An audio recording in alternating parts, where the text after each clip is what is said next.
All right, so it looks like we're live. So good evening and welcome to everybody. This is another dress rehearsal of Office Hours, where I'm looking to make myself available on the channel and answer any questions anyone has about pretty much anything. Feeling a bit under the weather at the moment, so I felt it was worthy to do another dress rehearsal.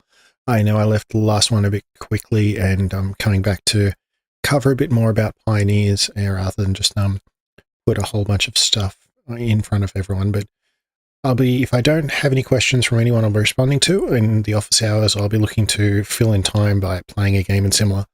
But if someone does have questions, then I'll pretty much drop what's going on and see what I can do to help out.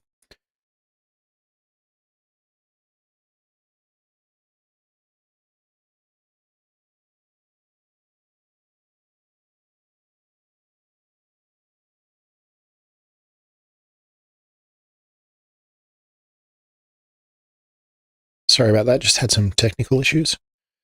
So the typical format for this would be I'd be looking to do an introduction and then probably publish an agenda for it, and normally have a review of videos uploaded recently. It's one of the things that I've been trying to do, where I've been doing so many of the smaller videos and not putting away to publish out to the people that have subscribed to the channel because they want to get some extra information. But at the same time, if I upload 30 videos about different things, then I didn't want to send out notifications for everything. So that way it might spam people's channel. So it's time to, I'm going to have something to say, and I'll just do look to do a smaller presentation for that and just cover what the words are and then point to a playlist. So if anyone wants to, if something gets someone's interest, then I'd be able to quickly go to it, whether I drop a link to the playlist in the chat or add it to the comments as well. And also look to maybe see about putting some news and current affairs videos into the chat as well. I'll do that early so people could see the story that might be of interest. Go watch the video that's likely to be another YouTube video. ABC News and Deutsche Welle are strong contenders for videos I'll be putting links to rather than just random stuff. And then maybe do a presentation and then open the floor to any general business if anyone has any questions and so forth. But at the same time, if I'm having a presentation, I don't want to stop midway through. So in the sense of that, I'll be looking to do a mini presentation at the moment. And because I'm feeling a bit under the weather, I probably won't be getting too detailed and be around for too long here. I don't know if you can hear it, but I feel like I've got a bit of a clogged up nose and starting to feel a bit sick. But I'm turning up because I said I wanted to do Wednesdays and Saturdays, be available if people have questions, and that way wanted to stick to the promise even if I don't stick around for too long. Also, if you see this has gone live and it's well after the fact and you've still got a question, just add it to the comments. I see the comments and I can get back to you even if it's already finished. So the presentation, if you've been looking at the video, is going to be about a game called Pioneers, which is an open source version of Settlers of Catan. I'll just bring up my notes I've got off screen. Wasn't able to get these into something a bit more presentation due to the time. So this game, it's we can play with your friends, but I'm playing against 3 computer players. We've got Jaws in red, Godel in white, and Richard Stallman in orange. I haven't placed any things down onto the board yet, and I'll be placing them first. So the aim of this game is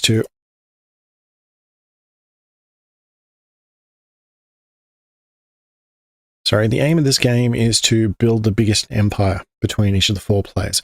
We are working competitively, but there is a little bit of an element of cooperation in there as well. So we have points measuring how successful we've gone, and then the first to 10 points wins. There's various ways to do that. So for example, if you build a settlement, that's 1 point. And if you change a settlement to a city, that's 2 points. We've also got resources here. So let's see if I'll see if I can corner the market on wool.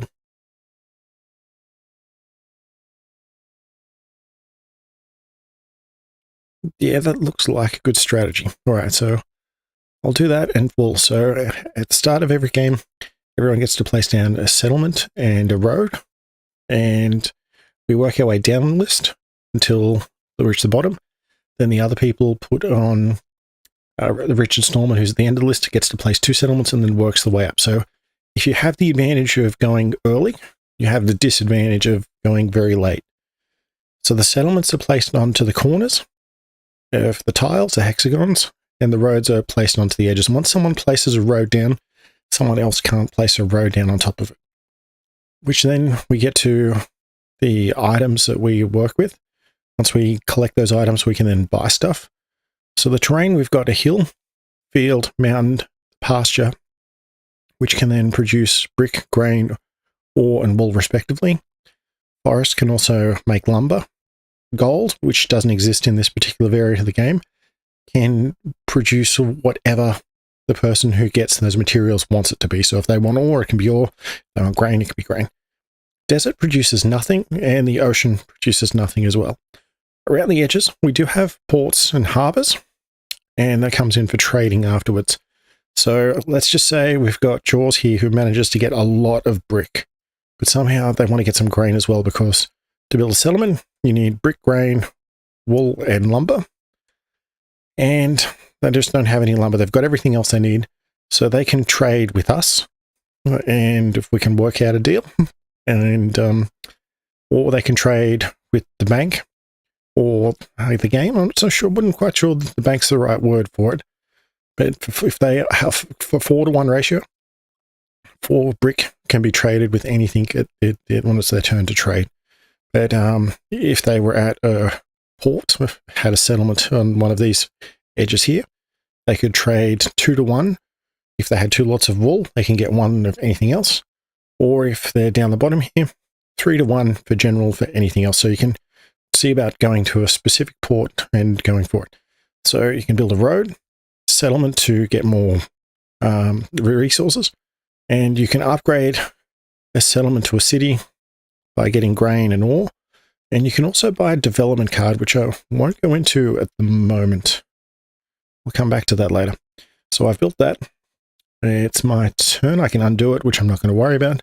We can get into trading afterwards, but I'll finish my turn, which means that Godels and Richard Stallman have put down 2 of their settlements each, and then it'll come back to me. For someone to make a turn, they roll 2 dice, which we're not going to see on the screen. And then everyone who has a square that has the number that turns of the die roll will get resources if they've got something adjacent it. So if any time those 2 dice show a total of 5, 10, or 8, then Jaws will get a brick. If it shows a 4 or 16, then Godel will get an ore. And with the probability, the closer the number is to 7, more chances it'll get of going through, because a 2 or a 3 or an 11 or 12 out of the 36 possible combinations will come up very rarely. So it's, having an 8 would come up fairly often. Just going to pause here for a second.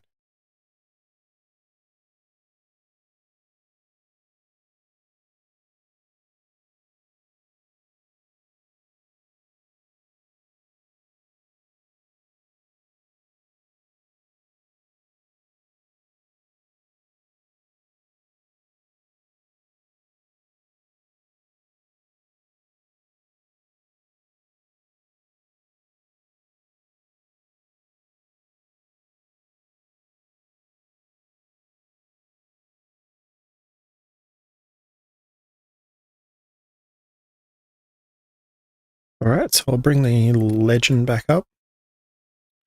So we've got the settlements, we've got the roads, we've got the cities, but you can also buy development cards when you've got grain, ore, and wool, which is another way to get victory points.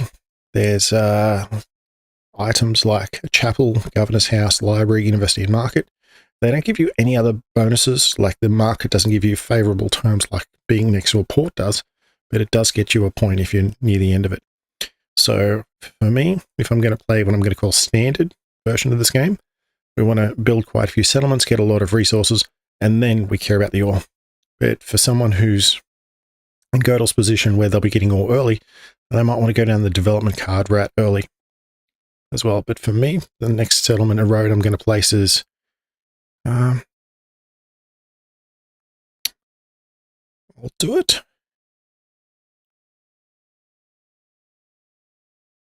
I'll do it here.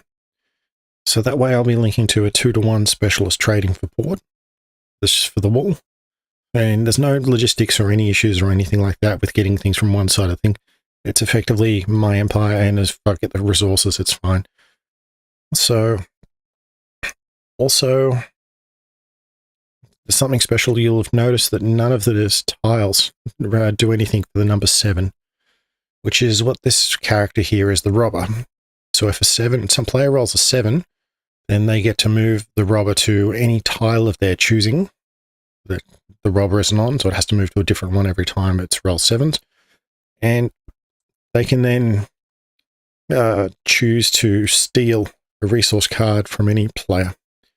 So if I rolled a 7 and I got to place the robber, and I chose it here for the brick because I see that Jaws is well ahead in the game and I want to take resources, I can randomly take one of his resource cards.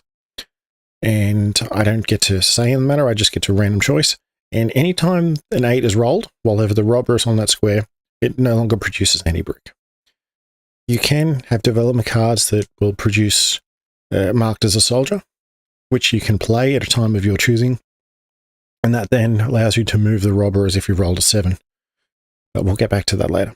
So that's my second part of the move. I'll finish this off. And because it's my second choice, I get a resource card bonus from each of them. So beginning turn 1 for me. So Jaws has already rolled the dice. And we've got a history here of what happened. Jaws rolled a 7, moved the robber. So the robber's now on the ore over here, and it's stopping Gödel and Richard Stallman from collecting ore from there at the moment. So beginning turn 1, I rolled the dice. I've rolled a 7 as well. So I'm going to do exactly what I said. Now I get to choose who to steal it from. I'm going to steal it from Jaws. And I've managed to get an ore. But this, at the moment, it doesn't get anything for me. So a brick, a grain, and an ore. So I'm going to see first up if I can get a lumber and then trade a grain and ore for it. They're not interested. They've asked everyone else at the table. They're not for it, but I'll try something else now and go for a wool. And sorry, I'll change that and go to brick. And no one still wants to trade with me, so I'll end my turn. I've got another grain. Now I've got a wool. So now I'm going to try and trade anything for a lumber. And I've got 2. I can go through a port and get 2 full for 1. But that won't let me... Well, no, I can't build a settlement at the moment. Okay. I'll take the offer. That then lets me... This is probably the best one to go to, so I can get more brick. And I'll end my turn.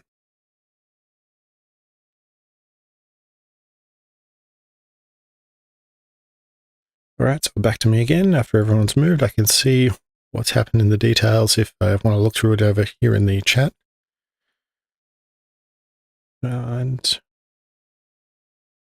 I'll try for a wool. I'll try and trade, see if I can get rid of a grain or a brick and pick up a wool. No one wants to do that at the moment. I'll go for the development card early.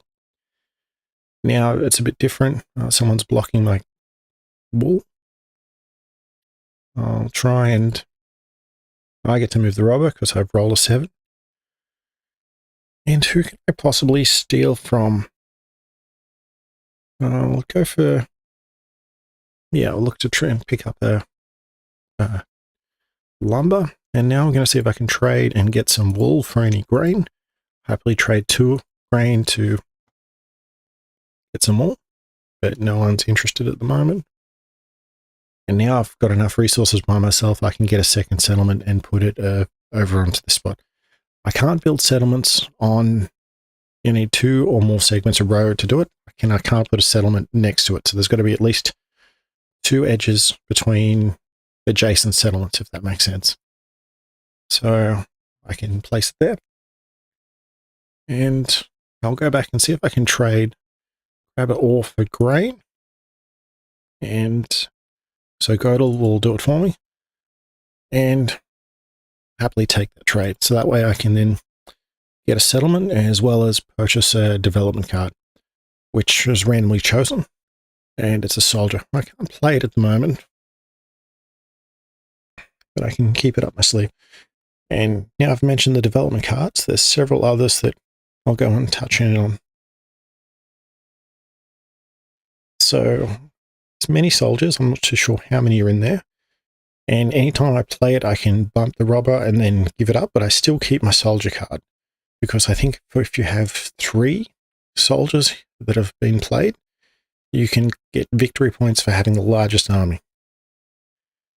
Another one is road building. If you play that, you get to place 2 road tiles now.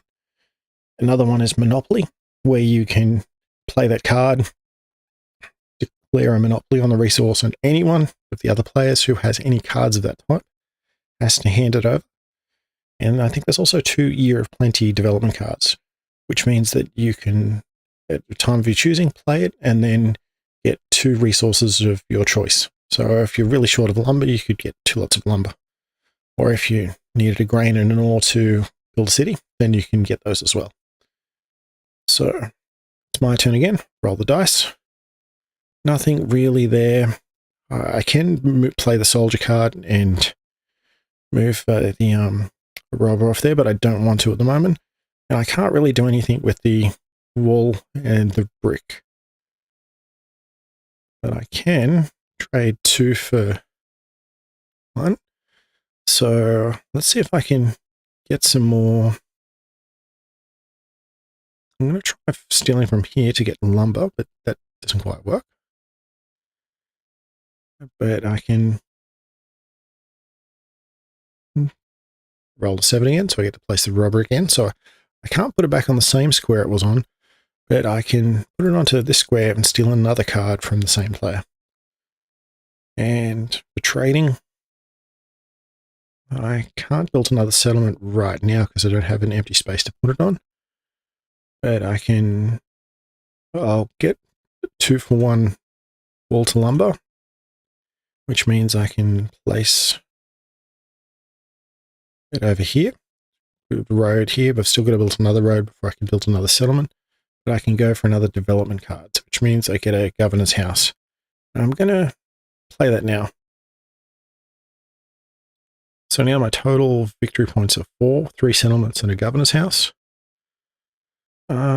Jaws is ahead with 3 settlements and has the largest army with 3 soldiers cards being played. So I'm going to try for the longest road and get 2 extra victory points for that bonus. Which I can go now. I've got to get 5 or more to do that. And that leads me to the desert, where I can't really put any more cities. But I can certainly put one down here next to the 10 and get it an extra card every time a 10 rolls. I'll get an extra brick. But it makes me more susceptible to someone placing the rubber on here.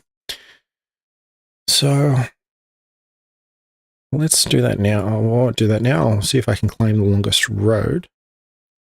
And it might come in handy later. So I'll build up north up to the top of the board. Now I've got the longest road, so 6 total points. So now I'm ahead with the victory points. Anyone rolling a 7 is likely going to target me with the robber. That's all right. I think my biggest enemy is going to be Jaws. So I'll try and hit the grain. And I'll build another, try and get another road. So now I've got 2 roads over here, but because they're not connected, they don't count to having the longest road. So if someone built one 6 tiles long, 6, then they would be able to get the title of the longest road off me.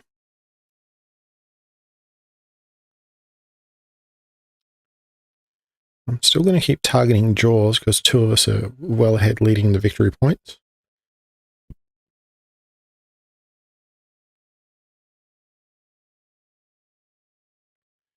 I'm going to try and start getting ore.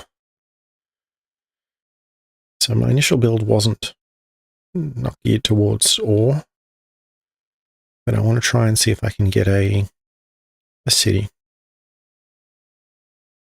Because if you look at the tiles up here, I've only got 2 more settlements available, and I don't think I can get all the way to 10 victory points as it is. I'll try trading brick for grain. No one's even going to give me 2 odds.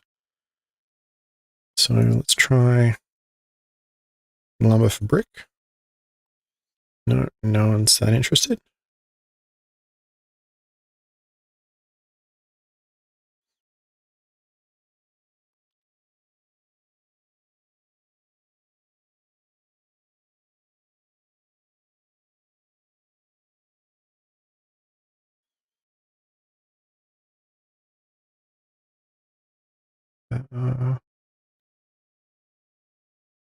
I'll go for another settlement down here. So I'm going to lumber grain. Okay, I'll go for some lumber because one thing I've missed saying so far is if the robber is rolled or 7 is rolled and someone has too many cards in total, then they might have to discard half of them. So I think that might be coming up very soon. What I'll do right now is I'll trade with wool, brick for wool. There we go. I've got one of everything but the ore, and then I'll get one of the settlement out. So path to victory from where I'm at. Well, I've only got 1 more settlement I can build, so I'm either going to need more development cards or to build a city. And this is where I get a bit of a challenge, where before I didn't go after the ore, I could have built across to this one, which is still possible. I'll see if I can sneak away from giving a lumber for wool. No one really wants that trade.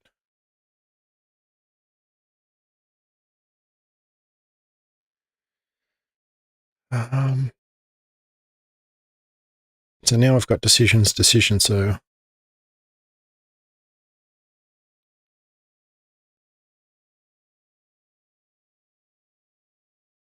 can go for the